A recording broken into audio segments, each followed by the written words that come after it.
For our part two, we'll be doing a bit of an overview of apartheid laws and a bit of clarity on some specific ones. So, as a reminder, these are our first three apartheid heads of state. They're all members of the NP, or the National Party, which is an Afrikaner party, as opposed to a party associated with Britain. Our first head of state, D.F. Malan, who came in on the election in 1948. He's in there for about 6 years, followed by Stridham and then Verford. There are two kinds of apartheid. So when we use the word apartheid, we're really talking about two rather different structures. Petty apartheid, we can think of simply as segregation of public facilities. This is associated with our earlier individuals, Malan and Stridham, and this is constructed under the idea of keeping people apart. It's relatively easy to institute. You have signs that are associated with petty apartheid that says, white beach, black beach, or colored beach, trains, bus stations, and so forth. The more complex or ideologically sophisticated version is grand apartheid. And grand apartheid, which was discussed in the early 50s and late 40s, wasn't actually put into place into any great degree until later in the 50s. And the goal here in grand apartheid is to do two things. One is to eliminate pressure from the global community and the African community for independence for blacks, but also to allow for cheap black labor in factories and in other forms of labor besides factories. So the way grand apartheid worked is you would create various homelands. The equivalent in the United States is reservations, Native American reservations. So this territory, which was allocated for this or that ethnic group. We'll be looking at this closely in a later lecture. The challenge with this, of course, is South Africans don't neatly fall into one or another group, but may in some cases be multiple different black groups, or maybe white and another. So how do we place people into various groups? So this brings us to the two big pillars of apartheid: the Population Registration Act and the Group Areas Act. These are the two cornerstones of the apartheid regime. If you know only two apartheid laws, these are the ones you should know. So the Population Registration Act authorized the government to classify all South Africans according to race. So this could lead to situations that I alluded to earlier. This could lead to situations where members of the same family could be classified as different races due to appearance, such as the curliness of hair or the size and shape of one's lips. So one's categorization could lead you to where you live and where you work, what work you're allowed to do. I'm putting also on Canvas links to a trailer from a 2008 movie called Skin. And Skin looks at this. Skin, the movie, this is not a documentary, it's a South African film, looks at two white Afrikaner adults whose daughter is looks biracial, and it's based on a true story, and it's quite good. And we can actually watch you could watch the whole movie on Canopy, and I've linked out to that as well, and it's in through Pages if you'd like to have a look. The Group Areas Act, also from 1950, is the foundation of residential apartheid. So, as I mentioned earlier, each racial group could only live on its own land and trade in that own area. So Indians on Indian lands, Africans on African areas. If whites wanted land or housing of another area, well, they would simply declare that area a white area and then, boom, take it. So this act initiated forced removals, and we'll look at forced removals later when we look at Sophiatown. So a quick rundown through some of the key apartheid laws.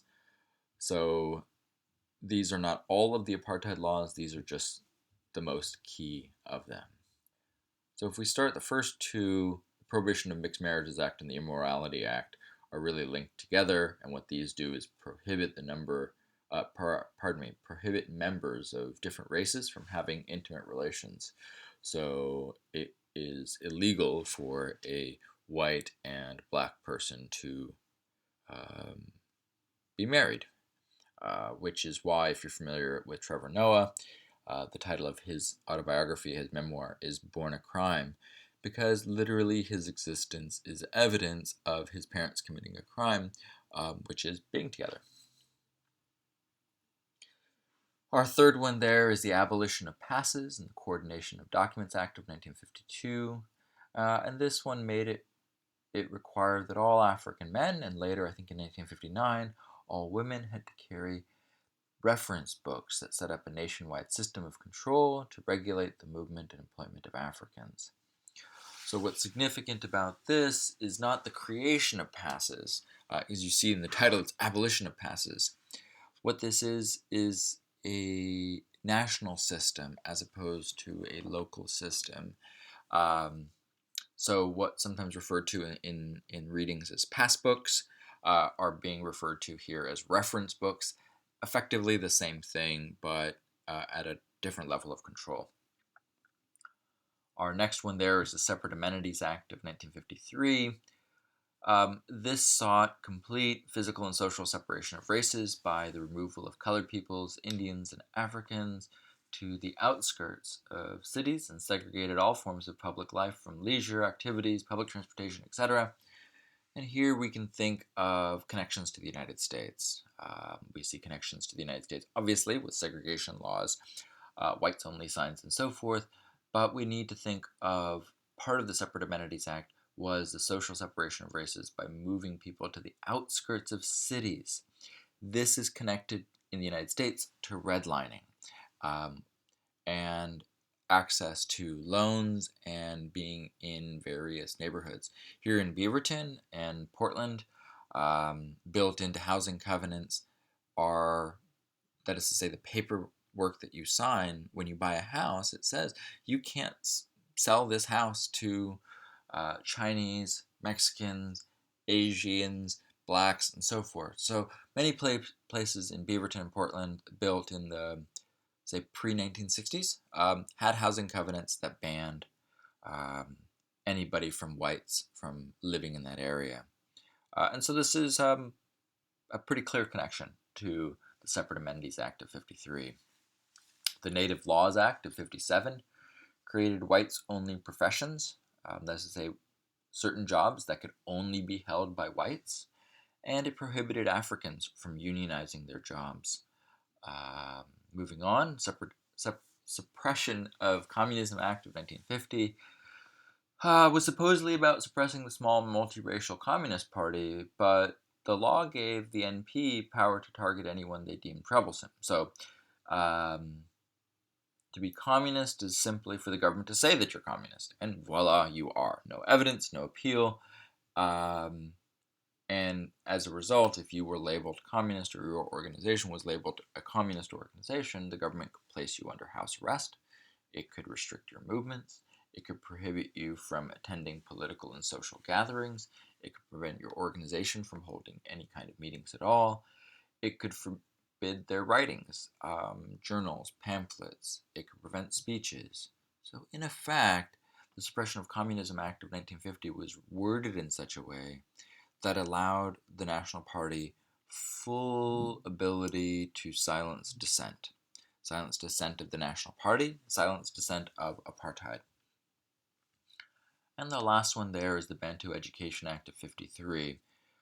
This eliminated private missionary schools, Christian schools, and put all black education under government rule. And this, of course, had separate inferior facilities like in the United States, um, but maybe even more so. Okay. So a quick recap here as we end this section. Um, the apartheid government split groups based on race, and your racial classification determined where you could live, what job you could hold, what public facilities you could use, who you would marry, and whether you had the right to vote.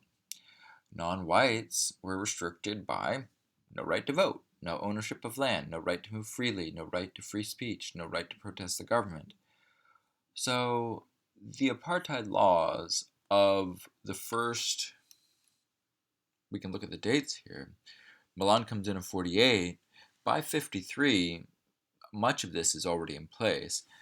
And this sends a very clear message to the um,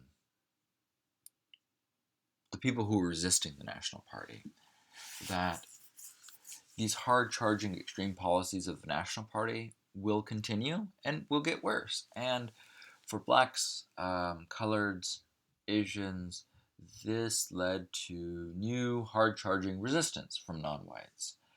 And the idea of like, oh, it's just going to be segregation. Well, that's pretty clear that it's going beyond mere segregation. So the old ANC, which I had mentioned in the past, was a reformist, elitist organization. Well, these old moderate reformist ANC methods um, worried young activists, and they feared that the moderate ANC approach would be too slow and the NP is too strong and too fully entrenched, and radical action was needed. And so our next video picks up what the radical action that starts in the early 50s in response to this. So we need to think of 48 to 51 or so as this radical escalation of apartheid and white supremacy. And this rapid upshift leads to a rapid upshift in resistance.